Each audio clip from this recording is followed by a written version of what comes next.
आपके मिजाज पकड़ ले।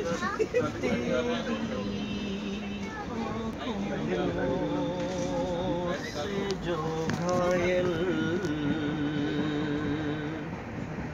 हो जाए, तेरी आँखों से जो घायल हो जाए, तेरी आँखों से जो घायल हो जाए,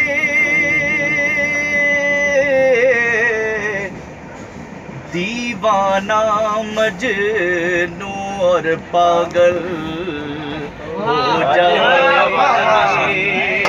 दीवाना मजनू और पागल हो जाए।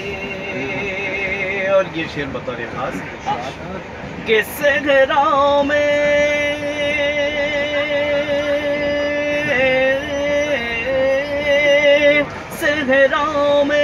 वो फूल कभी ना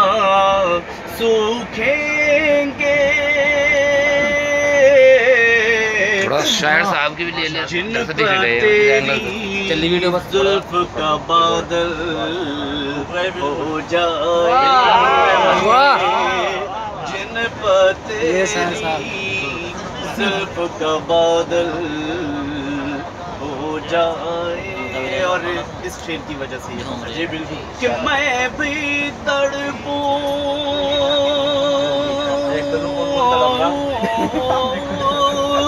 मैं भी तड़पूं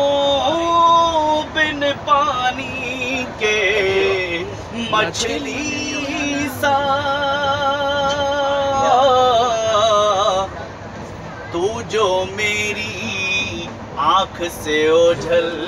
हो जाए, तू जो